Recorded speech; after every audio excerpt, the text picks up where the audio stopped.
Blackstone Audio presents Barron's EZ-101 Study Keys, Biology, 2nd edition, by Eli C. Minkoff, Ph.D. Theme 1. Biology as a Science. Biology is the study of living systems.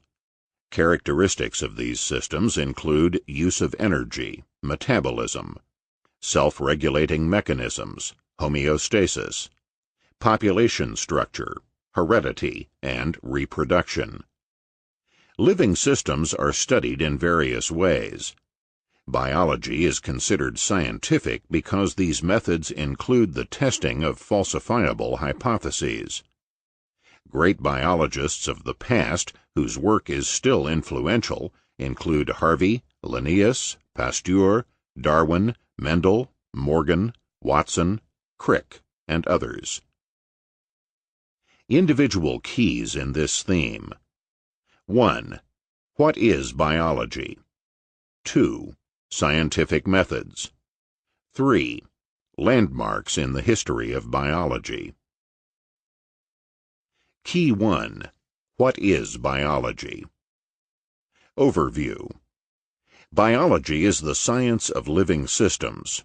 These systems exhibit metabolism, irritability, homeostasis, growth, population structure, reproduction, hereditary information, and mutability.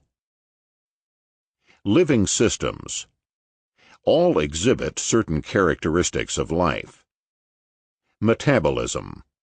Energy-rich materials are broken down. The energy is used or stored, and low-energy wastes are discarded. Selective response. Irritability. All living things can distinguish certain external stimuli from others and can respond selectively. Homeostasis. Living systems keep themselves going by removing or reducing many harmful conditions and restoring balance. Growth and biosynthesis. Living organisms add material to themselves. Reproduction. Living organisms make others like themselves. Populations. Organisms belong to populations of similar organisms. Hereditary information. All organisms carry hereditary information derived from parents and other ancestors and capable of mutation. Sample complete. Ready to continue?